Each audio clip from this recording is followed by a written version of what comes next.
Hey everybody, TrapperFURever. Well, I guess all the fur's gone, but got some replacements here. So looks like, well, I'll have one coyote skinned, and we got another 1, 2, 3, 4, 5, 6 to skin. So that's good. There are a couple that are, I don't know if I'll be able to do them tonight. These two here aren't too bad, but the rest are pretty solid yet. So anyway, I got that one that's skinned already, and I'm gonna get them fleshed tonight. And pull out some beavers out of the freezer too to do up. So we'll get at some of them and catch up on that while we're waiting for these other coyotes to thaw out. So that's good. Like I said, fur's gone, but got some replacement recruits on the go here. So that's good. We're gonna go out tomorrow. I'm gonna set a few more wolf snares where that wolf refusal was the other day. It's supposed to snow on the day after, so we'll get a few set up before it snows. So, and we'll see how that pans out. Maybe those wolves will be back, and we'll have better luck when they get back. So, anyway, just thought everybody wanted to show you that, and we'll talk to you again. We'll talk to you soon. Evening everybody, it's TrapperFURever here. A while back somebody had just asked me how I used a cowbell to clean up some beaver skins. What I do is I use a cowbell that's kind of got a little bit of a sharpened edge on one side, nothing too drastic, just enough to give it a little bit of a bite. And I basically use it for cleaning up the sides of small beaver, big beaver, whatever. You can also use it for a smaller or medium beaver, just to do that center flesh part. You can also use, of course, just a triangular scraper here. I don't use that too much. Or this is actually a shin bone from a moose, and it works good for taking off this layer of flesh from small and medium beaver. It doesn't work well with larger beaver, just because it's larger beaver, a little bit tougher flesh, so it's a little bit harder to get off. But this bone is actually quite effective for smaller, medium, large beaver. It's got enough sharpness to take the flesh off, but not sharp enough where you're gonna cut the skin. So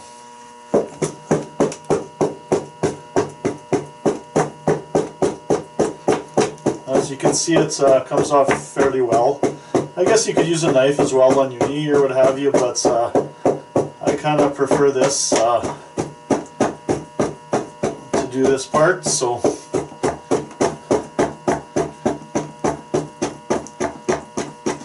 good thing about these bones, if you chip an edge, like I have another one there I've chipped, so you can just cut off a little, 1/4 inch or 1/2 inch or whatever, and it's cut probably, I guess, a 45-degree angle or more or less, whatever. So, but it does work effective, and it gives you a good grip and solid grip when you're using it for fleshing. So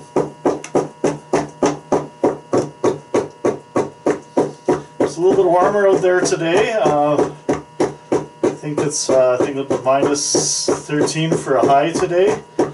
Today would have been a better snare check day, but oh well, you kind of got to go when you go, kind of thing. So,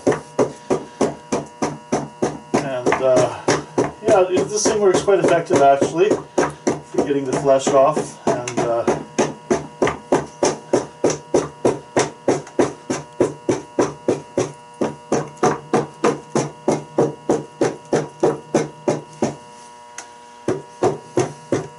there you have it. So I didn't bring my fleshing pail here, but so I'll just drop that on the floor.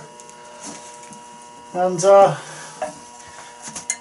because I mostly skin my beavers clean, I use the bell basically to kind of clean them up, take the excess flesh off the hide. Should bring my pail here.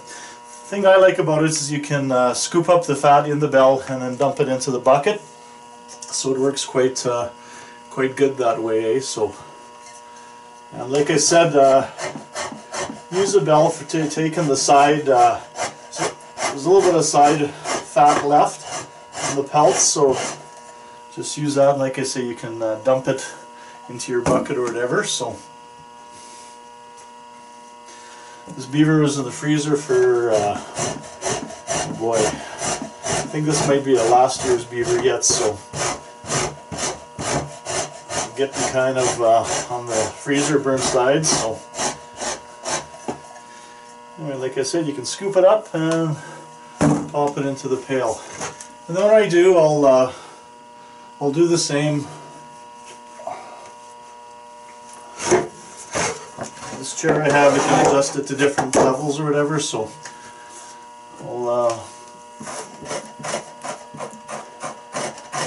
go to every foot like that, right around the beaver, and take the excess off. And yeah, I just wanted to give you a quick demonstration of how I do that.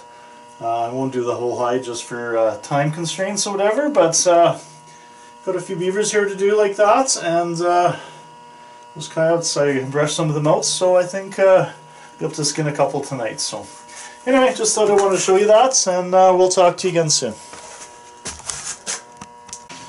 Hey everybody, TrapperFURever here. Just finishing up fleshing this coyote. I did one beaver up, and the beavers are still a little bit kind of on the frozen side, so like I said, I use a PVC pipe here for fleshing. It seems to work good for me, so kind of I like a shorter handled fleshing beam too. Kind of seems to fit the PVC pipe better. So this coyote actually was poorly caught. Never noticed when I caught him, but he got both front feet into the snare just because the snow was deeper, and I guess he kind of pushed in there. So it's kind of a bit of a waterhead, so which you rarely see in a properly caught ram-caught coyote. But anyway, just take a look here. You can tell by where the snare mark how good. The closer to the ears, the better the catch. You'll see this one's kind of further back on the neck, so not the best catch, but it expires them anyway. But this takes a little longer with those legs in there, so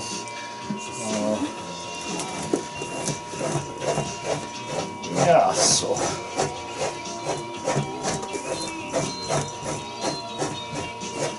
kind of got to be careful for the belly, for the nipples and stuff, so you don't cut them off with the fleshing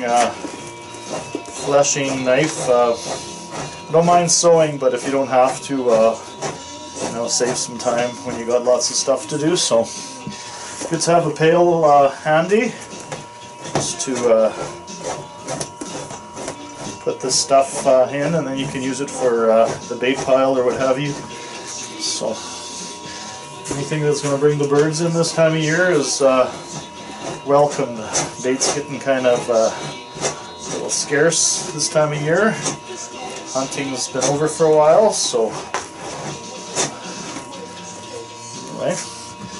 Also bought some of these magnetic strips here just to keep a knife handy. I mounted them onto my little skinning table here on one side, on the other side, so it's nice to have that knife handy rather than look for it or what have you. So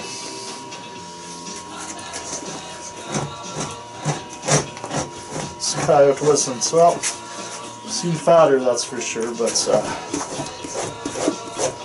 anyway, you're only working probably, you know, 3-4 inches at a time, then turning it kind of thing. So it's So kind of the top layer of flesh, and then there's the bottom fat. You got to make sure you get that bottom fat, but not too hard where you want to expose the roots or anything. But yeah, so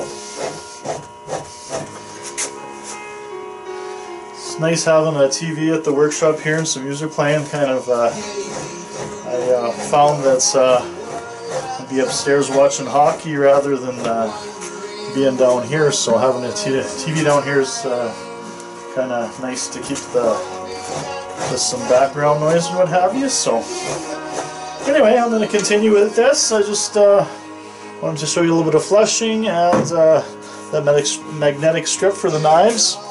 I'll just let you take a peek at it here. It's I got these actually at Princess Auto, and also have them hanging up all my fleshing knives, and kind of makes a little bit of room, gets things out of the way. So anyway, everybody have a good night, and I'll continue with this coyote, and that'll be it for tonight.